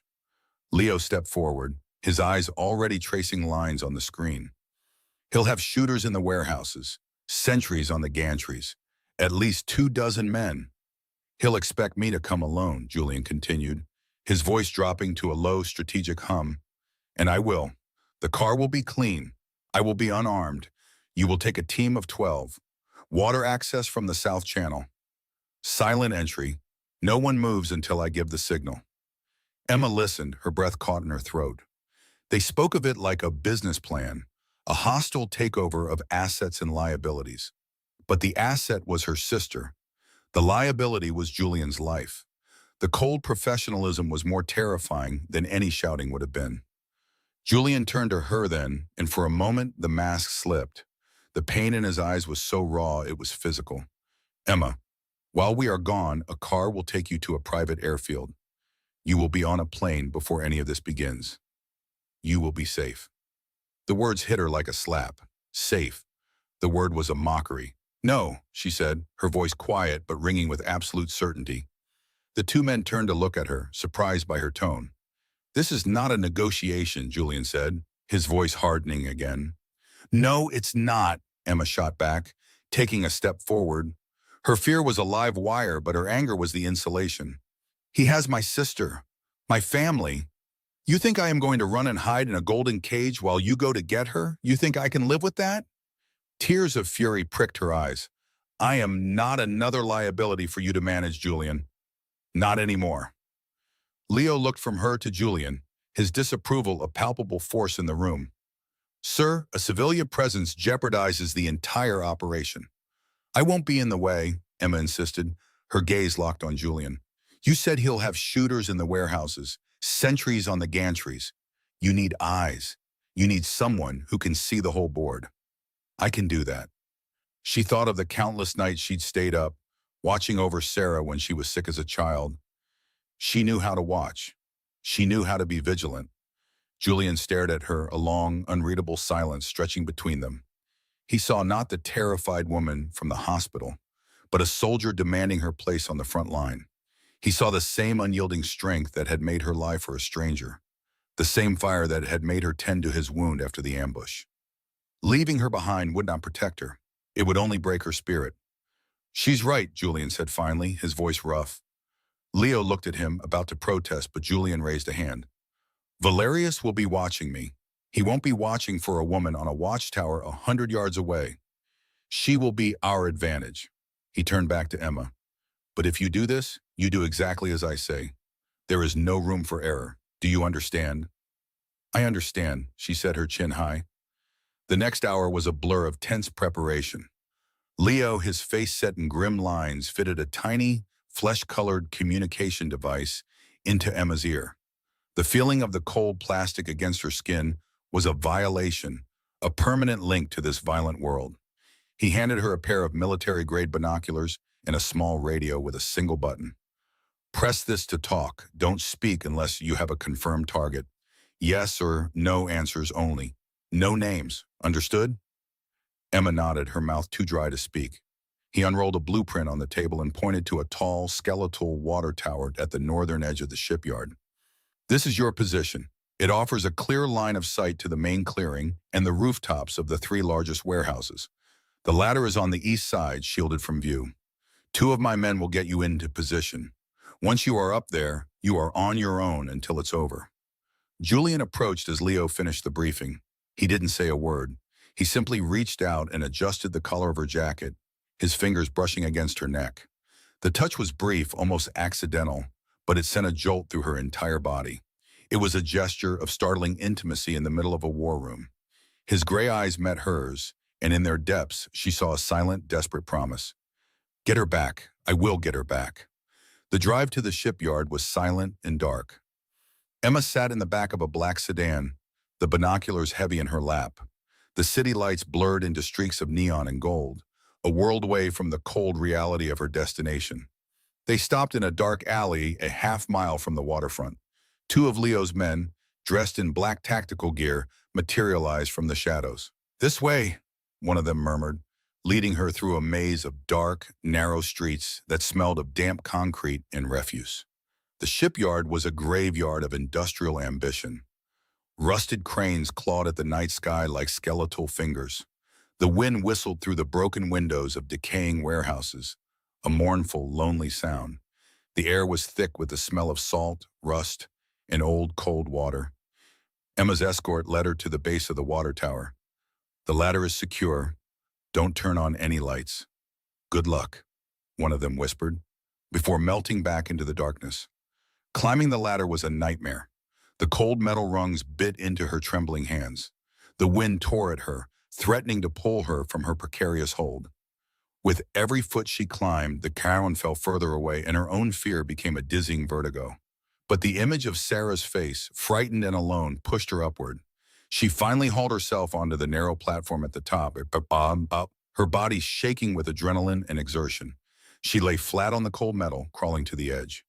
Raising the binoculars, she scanned the scene. The world snapped into sharp, terrifying focus. In the center of a wide clearing, illuminated by the harsh glare of a single floodlight, stood Marcus Valerius. He was smiling, rocking back and forth and on his heels. And next to him, bound to a chair, was Sarah.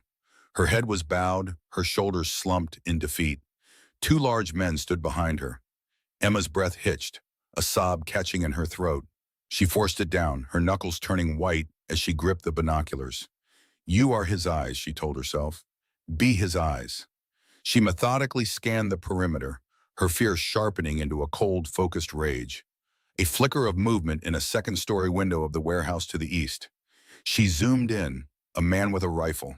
She tracked along the roofline, another one lying prone behind a ventilation unit. She found a third, then a fourth, hidden in the deep shadows of a loading bay. The low rumble of an engine grew closer. A single black car rolled into the clearing and stopped. The driver's door opened and Julian stepped out.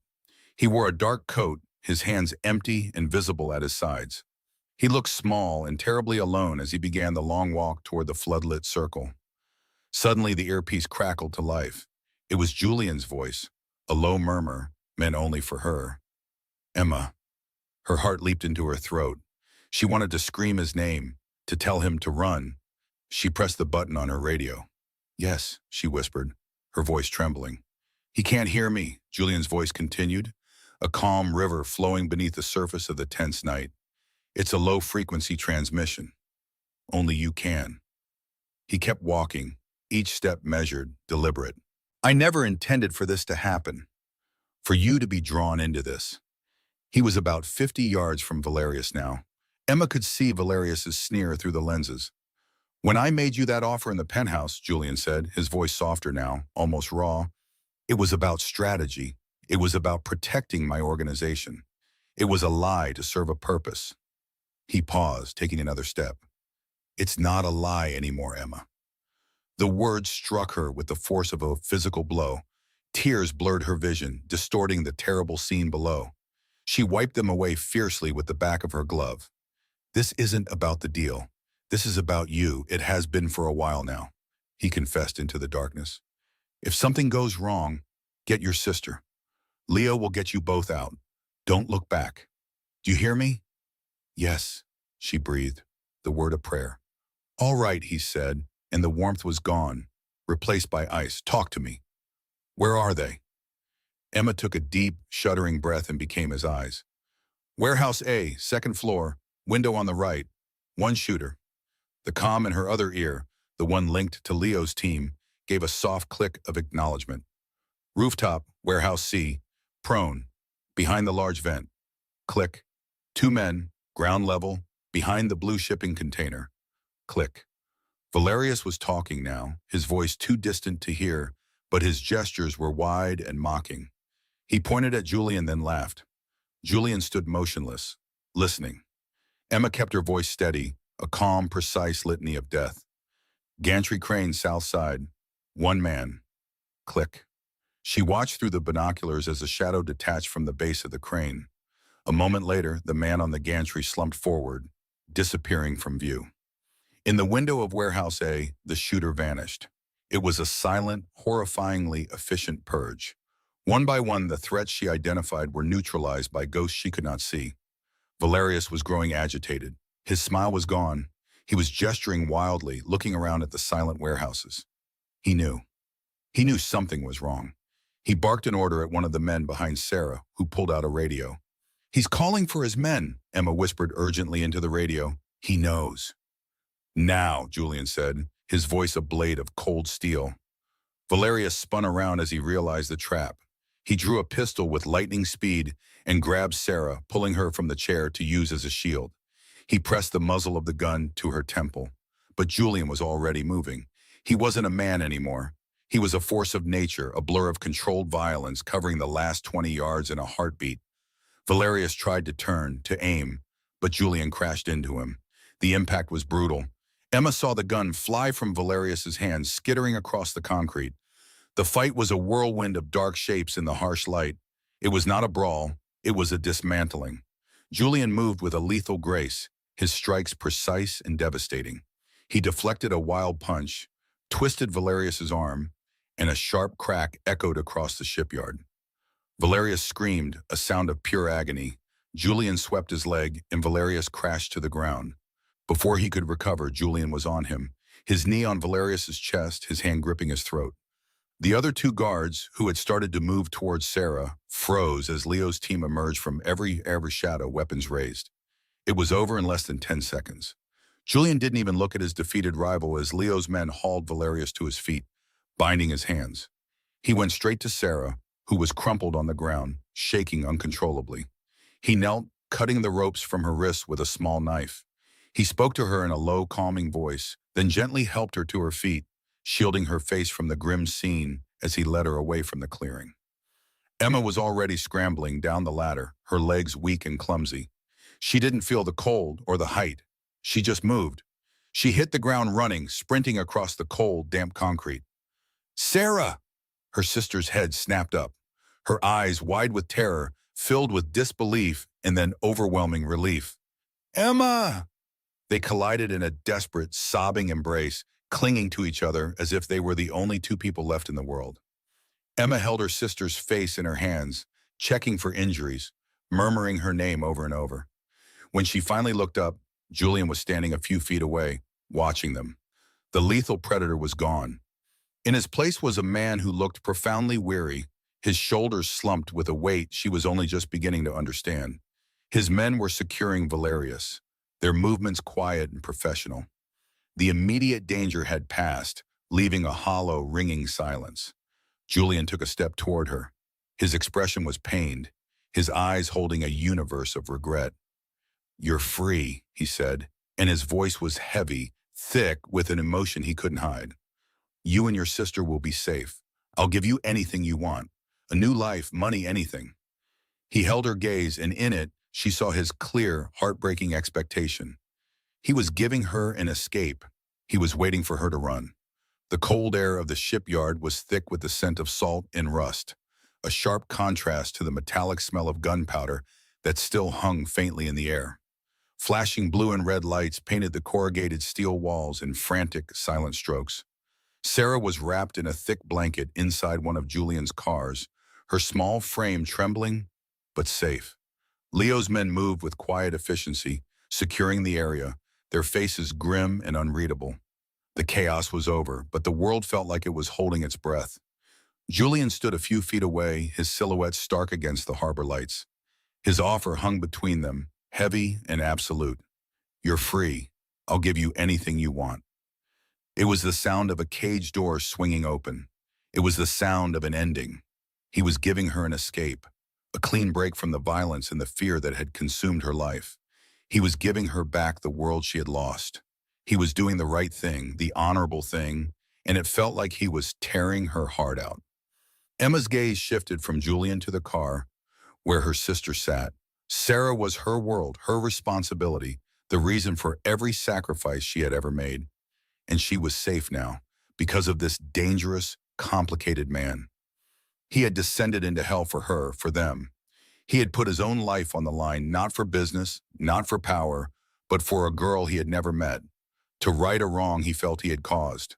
She could walk away. She could take Sarah and disappear into a new life, one paid for with Julian's fortune.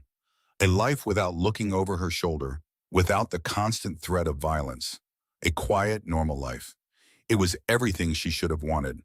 But as she looked at Julian, standing alone amidst the wreckage he commanded, she saw the profound loneliness that clung to him like a shadow. He built walls of power and control, but inside them, he was a prisoner, just as she had been. Her feet began to move before her mind had finished the argument. Each step on the cracked asphalt was a decision. She walked past Leo, who watched her with a guarded, unreadable expression. She walked toward Julian, whose eyes followed her every move, a flicker of pain in their gray depths. He thought she was coming to say goodbye. He was bracing for it. She stopped directly in front of him, close enough to feel the heat radiating from his body. The city lights reflected in his eyes, making them look like polished steel. Slowly, deliberately, she raised her left hand. Her fingers felt clumsy as she worked the heavy platinum ring off her finger, the thorn signet ring. It had felt like a shackle, a brand, a constant reminder of the lie that had bound her to him. It was cold against her skin. Julian's jaw tightened.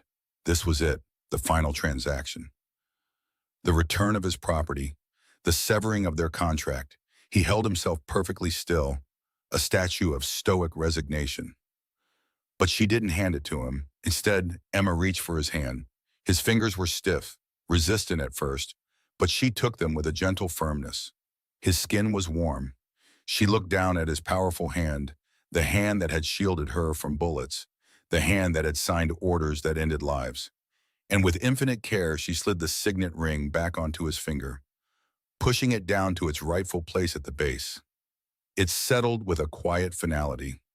She lifted her eyes to meet his. The shock that rippled through him was visible, a crack in his flawless composure. His lips parted slightly, but no words came out. "I don't want the money," Emma said, her voice quiet but clear, cutting through the night air. "And I don't want to be free." She took a small breath, gathering all the courage she had left. "The lie is over, Julian. The deal is done." She held his gaze, refusing to look away. "I want you." For a single agonizing second, he did not move. He just stared at her, his mind visibly struggling to process her words. It was a language of vulnerability he did not speak, a choice he had never been offered. He had been chosen for his name, his power, his wealth. But she was choosing him, the man she had seen bleed, the man whose nightmares she had heard through the walls. Then everything shattered. The control, the discipline, the years of iron-willed restraint, all of it crumbled into dust. He moved with a speed that stole her breath, one hand tangling in her hair, the other clamping around her waist, pulling her flush against him. It was not gentle. It was desperate. He crashed his mouth down on hers, a fierce, possessive kiss that was more of a vow than a touch. It was a kiss of gunpowder and grief, of relief so profound it felt like pain. It was the raw, unspoken confession from the shipyard, now given a voice in the crushing pressure of his lips. Emma's arms went around his neck, holding on as if the world might spin away beneath her feet. She kissed him back with all the fear, all the anger, and all the impossible, terrifying love that had grown in the shadows of his dangerous life. This was not the end of a lie. It was the beginning of a truth more real and binding than any contract. When he finally pulled back, they were both breathless. He rested his forehead against hers, his eyes closed. His breathing was ragged. For the first time since she'd met him, Julian Thorne looked completely undone. And in his undoing, she finally found her place. The weeks that followed were a quiet recalibration. The world did not magically become safe. Julian's life was what it was, but the foundation beneath their feet had changed. Sarah was settled into a beautiful, quiet town several states away, enrolled in a local arts college she had only ever dreamed of attending. Emma spoke to her every day. Their calls were filled with talk of classes, new friends, and the simple joys of a life without fear. The topic of Julian was a delicate one. Sarah didn't understand, not fully, but she understood that her sister was happy, and for now, that was enough. Emma knew she had not abandoned her sister. She had given her the one thing she never could before, a future free of her own burdens. Of Marcus Valerius, nothing more was ever said. His name vanished from the city's whispers. His organization, built on chaos and impulse, crumbled without its vicious leader. Julian's justice was swift and silent, an invisible force that restored order to his world. Emma never asked for the details. She didn't need to. She knew the man she was with, and she had made her peace with the darkness that was required to keep the light safe. Leo remained a constant, watchful presence. For the first week, his suspicion of Emma was a palpable force in the penthouse. He observed her as she moved through Julian's stark, minimalist space, expecting a misstep, a sign of deceit, but he saw none. Instead, he saw her leave a half-finished book of poetry on the marble coffee table. He smelled coffee brewing in the mornings, a scent that had never before filled the silent apartment. One evening, he entered the living room to give Julian a report and stopped dead in the doorway. Julian was at his desk, reviewing documents as always. But on the sofa nearby, Emma was curled up, asleep, a blanket tucked around her. Julian's suit jacket was draped over the back of the sofa, left there as if he had forgotten it. Leo had worked for the Thorne family for 30 years. He had never seen Julian's father, or Julian himself, display such a casual domestic gesture. He saw Julian glance over at her, his expression softening for a fraction of a second before his mask of command slid back into place. Leo gave his report in a low voice. As he turned to leave, he gave Emma a final long look. It was no longer suspicion. It was a quiet, grudging acceptance. His boss was a different man, and Leo's loyalty was absolute. The penthouse, once a symbol of opulent isolation, slowly began to feel like a home. It wasn't a sudden transformation, but a gradual infusion of warmth. Emma bought a ridiculously oversized fern and placed it by the window, its green fronds a stark, living contrast to the chrome and glass. She didn't try to change Julian's world, she simply added her own to it. They learned each other in the quiet moments. She discovered he had a dry, unexpected sense of humor that only appeared when they were alone. He learned that her quiet nature hid a fiercely intelligent and observant mind. She would sit and read while he worked, the comfortable silence, a language all its own. One night, as the city glittered below them, she finally asked the question she had been holding back. "Does it ever stop?" she asked, her voice soft. "The danger, the watchfulness." Julian turned from the window to look at her. His face was unreadable in the dim light. He didn't offer her false platitudes or easy promises. "No," he said, his voice a low rumble. "It doesn't stop. It just changes. The threats change. The faces change." He paused, his gray eyes searching hers. "I can give you a life of absolute safety, Emma. Far from all of this, far from me. The offer is always there." She shook her head, a small, certain movement. "That isn't what I asked." She stepped closer, placing her hand on his chest, right over his heart. She could feel its steady, powerful beat. "I'm not afraid of the danger, Julian. I was afraid of being alone in it." He covered her hand with his thumb stroking her knuckles. A silent understanding passed between them. He would never hide the truth of his life from her, and she would never ask him to be a man he was not. Weeks turned into a month, then two. Their life found its rhythm, a strange dance between board meetings and quiet evenings, between unspoken threats and gentle touches. The lie that began in a chaotic hospital emergency room had burned away, leaving behind a truth that was stronger and more resilient than either of them could have imagined. She had pretended to be his wife to save his life. Now she was simply his, and he was hers. Tonight the air was cool and clear. They stood together on the penthouse balcony, the setting sun bleeding orange and purple across the horizon. The endless city sprawled before them, a universe of twinkling lights. Julian's arm was wrapped securely around her waist, and her head rested on his shoulder. It was a comfortable, familiar posture, one they had found without words. They didn't speak. There was no need.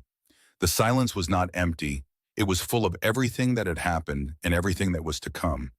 Her fingers were intertwined with his, the heavy platinum of his signet ring cool against her skin. It was no longer a symbol of a contract or a cage. It was just a piece of him, a part of the man she had chosen. Their future was a path shrouded in mist, with dangers known and unknown lurking in the shadows. But their intertwined hands were an anchor. They would face it together. What would you have done? One line in the comments. Let's argue it out together. Where did the story catch you? Which scene made you stop and think? A small like is a small move, but it's a big support for this channel. See you in the next story. Subscribe so you don't miss it.